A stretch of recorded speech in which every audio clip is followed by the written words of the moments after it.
Hello, I'm Wendy Gillette. Thank you for joining us here in New York City. You're watching Arise News Now, your fast forward to stories that affect you, making headlines around the world in this hour. The first person to test positive for Ebola on U.S. soil remains in serious condition in a Dallas hospital, while health officials say they have everything under control and there's nothing to worry about. ISIS beheads a hostage and threatens the life of an American prisoner. And the 2014 Nobel Peace Prize winner will be announced next week. Despite a year of war and strife, there are a record number of candidates up for the prize.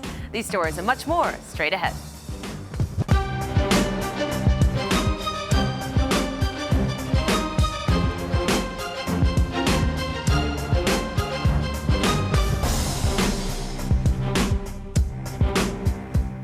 Our top story: health officials in Dallas charged with checking the spread of Ebola have narrowed their focus to about 50 people who had direct or indirect contact with an infected Liberian traveler, including 10 who are at high risk and are being checked twice daily for symptoms. A cleanup crew began decontaminating the Dallas apartment where the man, Thomas Eric Duncan, had been staying before he was admitted to the hospital 5 days ago. Dallas officials say 4 people who are in the apartment and were close to Duncan would soon be moved to another location. Senior government officials gave a press conference from the White House today explaining how the United States plans to address the Ebola diagnosis in Texas. We recognize the concern that even a single case of Ebola creates on our shores, but we have the public health systems and the public health providers in place to contain the spread of this disease. We've taken a number of precautions to prevent the spread. The Centers for Disease Control stands ready, as it has in Dallas, to deploy expert teams when needed. Finally, our scientists at the Food and Drug Administration and the National Institutes of Health are working tirelessly to develop new vaccines and treatments for Ebola. We remain focused on working with our partners on the ground to stop the epidemic at its source, and we're continuing to take the necessary precautions across the United States government to prevent the epidemic from spreading further. The officials did not announce any new initiatives inside the United States to respond to concerns about the virus. The briefing comes amid reports that a series of mistakes were made when Duncan arrived in Texas, including a possible computer glitch that did not allow doctors to see that he had recently arrived from Liberia. The White House says it has proper measures and systems in place to contain the spread of Ebola in the U.S. This as more suspected cases of the virus are being investigated in Washington. Meanwhile, an NBC cameraman with Ebola who's being treated in Liberia will be flown back to the U.S. Arise News' Shahan Ramkissoon has more. NBC says Ashoka Mukpo and the rest of the team will receive top medical care upon their return to the U.S. The rest of the crew have not shown symptoms of the virus, but will be closely monitored. Mukpo's family says he's been engaged with human rights work in West Africa for several years, and when the Ebola outbreak occurred, he felt compelled to return to Liberia to help shed light on how the crisis was being handled socially and politically. Meanwhile, the Howard University Hospital in Washington, D.C. admitted and isolated a patient showing signs of Ebola. The patient, who had recently traveled to Nigeria, is in a stable condition. Reaction was mixed among D.C. residents about whether or not this case is a cause for concern. It doesn't scare me because I understand it's not airborne. It's caught, you can only catch it through body fluids, and unless you had some type of contact with that person, then your chances of getting are very slim to none. It does make me a little bit nervous because it's a serious virus that spreads quickly. The fear follows Thomas Eric Duncan being diagnosed with Ebola in Texas after flying in from Liberia. Meanwhile, the U.S. government is looking at increasing its efforts to contain the virus in Africa, ultimately hoping to stop more infected people from entering the country. Where we are today is that the Secretary has approved the potential deployment of up to 4,000. I think it's actually around 3,900 at this point. But I want to make one thing real clear, that that's a potential deployment. That doesn't mean it's going to get to that number. Arise News Washington correspondent Leila McDowell joins us now live to talk more about these developments. Leila, the White House held the briefing with every agency involved in the fight against Ebola. Can you tell us more about the U.S. strategy moving forward? Well, the administration had been slammed for not offering details, and this was a show of force to tell Americans it is going to be okay. Of course, as you just heard, they announced the additional 1,000 troops. The Rear Admiral John Kirby, the Pentagon press secretary, said the troops will not be involved in treatment, although that could change. And they said the military will set up infrastructure and procedures in the source countries. That's the one thing they emphasized today, that halting Ebola at the source is the most effective way to contain it. They also said no to a travel ban. That's something that Republicans have been clamoring for. They said that could actually impede progress and be counterproductive because it would stop important personnel from going in and out of the country. Okay, Leila, Republicans have criticized the administration's response. Do you think the briefing will help quiet the critics? Well, it was much more detailed than we have ever heard, and that was really important because they've been criticized for that. But as you mentioned, they didn't announce any new initiatives inside the U.S. to respond to concerns about the chaotic response, or sometimes chaotic response, by health and hospital officials to America's first case of Ebola. And in Liberia, the help that Obama promised several weeks ago has been slow to arrive. Logistical glitches have prevented the military from being able to quickly set up as many hospitals and treatment centers as necessary to halt the virus. So there were a lot of questions about that went unanswered. And so even though we have more answers than ever before, there's still a lot of unanswered questions, and therefore the criticism is likely not to end. And of course, there's also some political points that Republicans think they can score in criticizing the administration for this. All right, good analysis. Leila McDowell reporting from Washington. Thanks. A new Boko Haram video purports to show the beheading of a missing Nigerian Air Force pilot. We do have to warn you, though, that the images are graphic. The group claims to have shot down the man's plane, which was on a bombing mission against them. To add authenticity to their claims, the video also displayed charred plane wreckage. And another video released today purports to show an Islamic State fighter beheading British hostage Alan Henning. The beheading was similar in style to the other beheading videos released by the terrorist group. ISIS says the execution is in response to the military campaign launched by the United States and its allies on militants along the border of Iraq and Syria. At the end of the video, ISIS threatened the life of another American hostage. Meanwhile, Canadian fighter jets will take part in U.S.-led airstrikes against Islamic State militants operating in Iraq for up to 6 months. Prime Minister Stephen Harper told the House of Commons that Canada also planned to send an air-to-air refueling aircraft and 2 surveillance planes to the region. However, he did not say how many fighter jets would go. He also made it clear that Canada would not deploy ground troops. At a manufacturing company in Indiana today, President Barack Obama touted news that U.S. employers stepped up hiring in September as the jobless rate fell to a 6-year low. This morning we learned that last month our businesses added more than 236,000 jobs. The unemployment rate fell from 6.1 to 5.9. What that means is that the unemployment rate is below 6% for the first time in 6 years. And we're on pace for the strongest job growth since the 1990s. Strongest job growth since the 1990s. Over the past 55 months, our businesses have now created 10.3 million new jobs.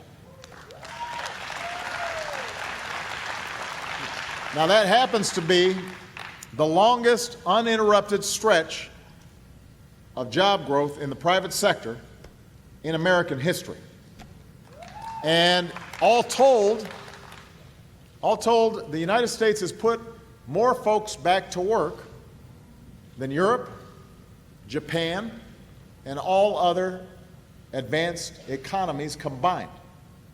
All of them combined, we put more folks back to work right here in the United States of America. Today's job report is the most significant gauge of the economy's health ahead of the November 4th congressional elections. President Obama's message of an improving economy has been hampered by persistent drops in family income under his watch. But the hiring data highlights the strides made in the labor market this year. The scandal that's rocked the U.S. Secret Service has produced rare bipartisan unity on Capitol Hill. With a month more to go before the critical midterm elections, Democratic and Republican lawmakers who usually are at odds have been surprised to find themselves largely agreeing on a response to the agency's recent security breaches. No word yet if this will carry over into other policy issues. A federal judge ordered the release of videotapes of a Guantanamo Bay prisoner being forcibly removed from his cell and force-fed. However, they will not be made public until some identifying information can be redacted. All faces and sounds, except for those of the prisoner, will be obscured. Lawyers for the prisoner challenged his treatment while he was on a hunger strike as abusive. The white woman who gave birth to a biracial baby after being inseminated with the wrong sperm from a sperm bank is suing. Jennifer Cramblett says that while she and her partner love their child, they're concerned about raising her in a white and sometimes intolerant community. She's suing Midwest Sperm Bank in Ohio for wrongful birth and breach of warranty after therapists advised the couple to move to a more diverse community. You're watching Arise News Now.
I don't think the television news in the United States reflects the diversity of the world. I don't think it does a great job of even reflecting the diversity of the United States. When you are watching TV, you don't really see a lot of different cultures. There are plenty of other places that people might not even know about. We are living in a global culture, and you cannot hide news that is happening when there's so much social media. Arise News, every culture, every angle.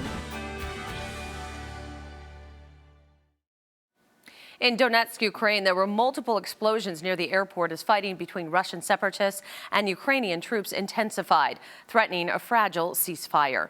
Ukrainian troops have been trying to maintain control of the airport over the past several months, with casualties on both sides. Ukraine has once again accused Russian forces of helping the separatists to step up their fight against government troops holding the airport.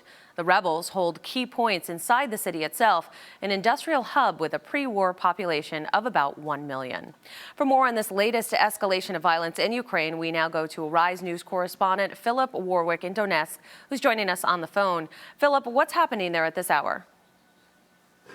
Well, the airport has been subject to very intense shelling and bombing over the last 4 days, where separatists have been trying to dislodge Kiev forces for the past 6 months. The separatists have been using various weapons in their arsenal, such as artillery, multiple rocket launchers, mortars, grenade launchers, and tanks in order to recapture the airport. Alexander Zaharchenko, the leader of the Donetsk People's Republic, said yesterday that 95% of the airport was under separatist control, and that in 2 or 3 days' time, the Donetsk airport would actually fall under separatist control. This statement of 2 to 3 days has been used repeatedly over the past week. Recently, the separatists have laid claim on a few occasions to have captured the whole airport, only to be pushed back and sustain heavy losses by the Ukrainian forces. Various sources mentioned between 200 to 350 separatists have been killed over the past few days. This would explain the influx of bodies at the Donetsk morgue and the secret burials that are taking place in Russia. On the other hand, the Ukrainian president said today that 946 Ukrainian soldiers have been killed in fighting in eastern Ukraine since April. And what likely impact do you think the continued shelling will have on the ceasefire? Well, the heavy shelling and rocket bombardment that has intensified recently are obviously a daily reminder of skirmishes that are taking place between Ukrainian forces and the pro-Russian separatists, and question the significance of the ceasefire itself. It was only last week when President Poroshenko said that military clashes had diminished and that military casualties had fallen to zero as evidence to that his peace plan was working. Actually, he went as far as to say that he believed that the main and most dangerous part of the war against these separatists was over. That's clearly not the case. And what is He daily... will certainly want the ceasefire to... Sorry to interrupt you. So what is daily life like there in Donetsk? Well, having spoken to a few parents, because on the 1st of October you had the inauguration of the school year, and a few locals, they've noticed that for sure that the amount of vehicles or cars in the city that certainly has picked up. In terms of pupils attending lessons, we have about 20 to 25%. So we don't have full classes, and the classes themselves have been reduced from 45 minutes to half an hour. So there's still the concern that the bombardment and shelling at the airport at some point might move to other parts of the city. And that's clearly the case to what happened yesterday when the officers of the International Red Cross were shelled and where one Swiss national representing the Red Cross was killed. Okay, Philip Warwick, thanks very much, reporting from Donetsk. In Hong Kong, hundreds of pro-government supporters angry at protesters occupying the city center stormed the protest encampment in a bid to drive them away.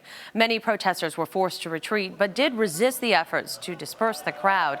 Tens of thousands of demonstrators have occupied Hong Kong streets for a week now, demanding full democracy. After clashes with police last week, authorities now say they'll exercise tolerance, but warn protesters against blocking busy streets, which has resulted in the closing of businesses and obstruction of commuters. Jillian Kitchener reports. A face-off in the streets of Hong Kong. Hundreds of pro-government supporters, angry at protesters occupying the city center, stormed the protest encampment in a bid to drive them away. Many protesters were forced to retreat, but not without a fight. In the past week, tens of thousands of demonstrators have occupied Hong Kong streets, demanding full democracy, including a free voting system when they come to choose a new leader in 2017. The mood has been tense since last weekend's violent clashes with police. Now authorities say they'll exercise tolerance, but warn protesters against blocking busy streets. This behavior is not only irresponsible, but also law-breaking. And those who support the government say the protests are futile. They say the demonstrators have made their points, but after closing much of the city down, they're now holding Hong Kong hostage. Men on motorbikes ambushed a convoy of UN peacekeepers in northern Mali, killing 9 in the deadliest attack yet on the force. This latest ambush raises the death toll to 30 since April 2013 for the peacekeeping operation. Northern Mali fell under control of separatists and then al-Qaeda-linked Islamic extremists following a military coup in 2012.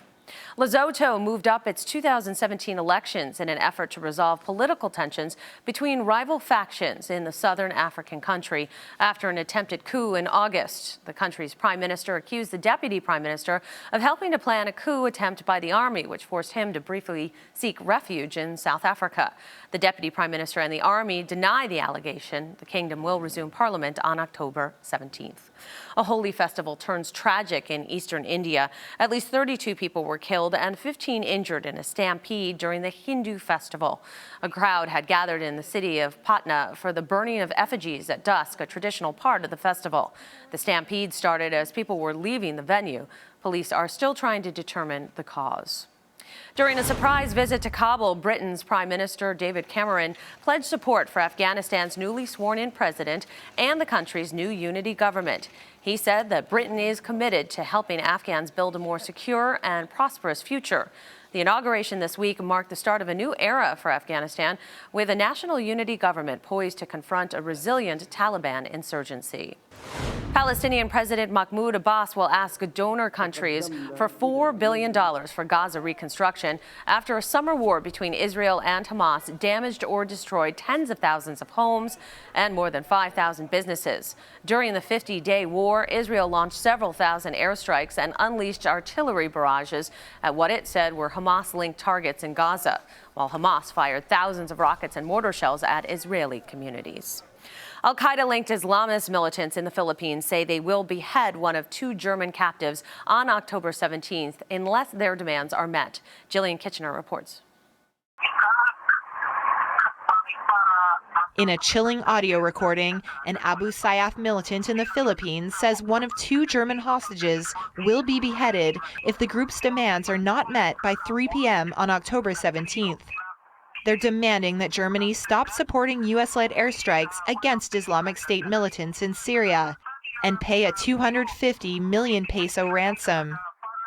Stefan Okenek and Henrika Diezen were captured aboard their yacht while sailing through the Philippines. But with a no-ransom policy in place, Philippines anti-terrorism official Oscar Valenzuela says rescue is the only option. Of course, the government, the armed forces and the police are conducting efforts to rescue these 2 hostages. And the hostages have been held since April, and experts warn the Al-Qaeda-linked militants could very well act on their threat of beheading one of them in order to regain prominence. A search was called off in Japan because of strong winds and thick fog where a volcanic eruption happened. 47 people died when the eruption blanketed the crowded 10,000-foot summit with ash and stone, the worst such disaster in a century. You're watching Arise News Now. If I was to build my own news network, I would love a correspondent in every country, every location, every city. Shahana Bhatt, Arise News, New Delhi. Karim Gamaluddin, Arise News, Cairo. Dale McEwen, Arise News, Karagosk. James Blue, Arise News, Addis Ababa. Ronnie Curvelo, Arise News, São Paulo, Brazil. We give them different angles on stories so they can get a different perspective of the people that they are looking at. It's hard to pin down the exact number of Syrian refugees who have streamed across the border into Lebanon. They stormed a media room in one of the hotels in Kuala Lumpur, holding placards reading, "Tell us the truth and return our families back to us." Anchors and reporters that have covered wars, have covered disasters, have covered government shutdowns. There's nothing almost that this team hasn't experienced. Arise News, every culture, every angle.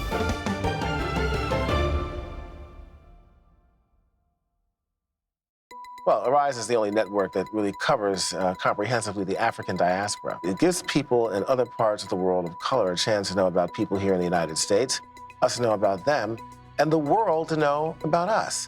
So it's kind of an educational experience for everybody involved. Getting to know people through stories, through personal stories. You really get a chance to know what people are actually all about, what communities are about. How are we different? But more importantly, what commonalities we all share.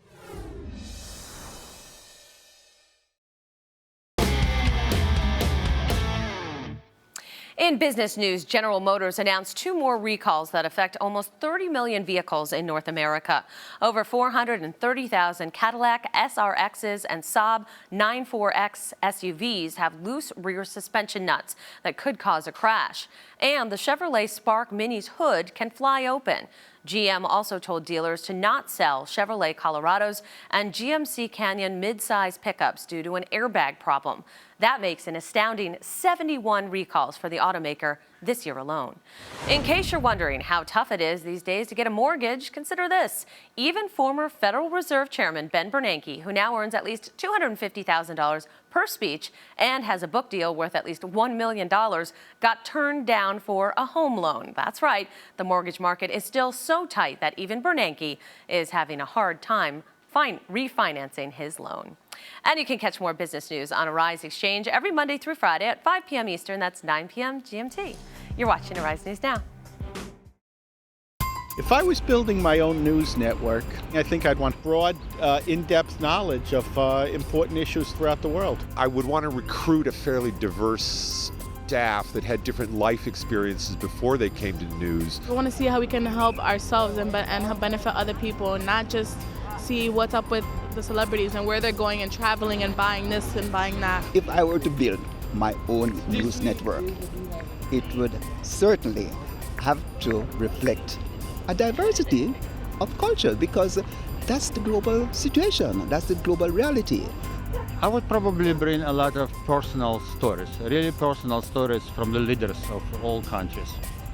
If I was to build my own news network, I would just have people from all over who are very connected and diverse. Arise News, every culture, every angle.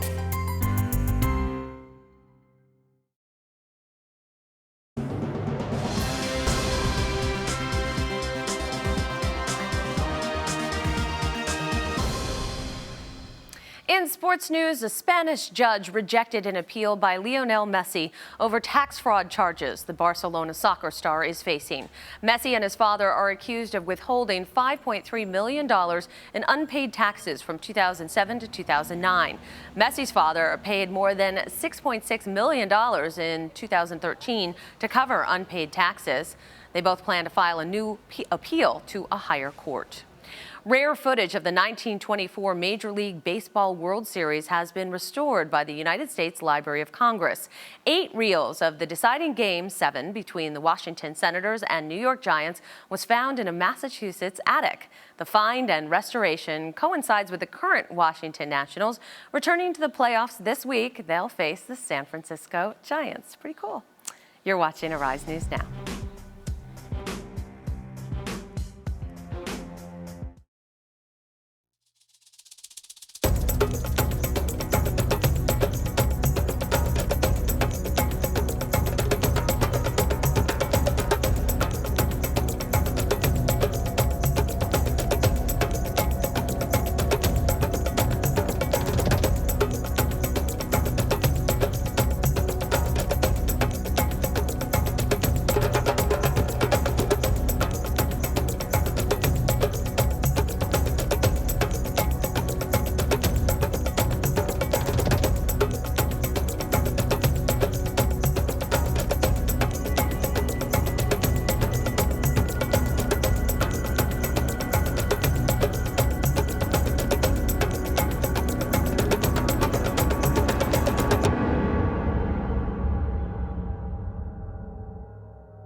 The Nobel Peace Prize is called the world's most prestigious prize, and after a difficult and challenging year of war, terrorism, and disease, a ray of humanity's brightness in the form of 278 nominees, the highest number of candidates in the award's history.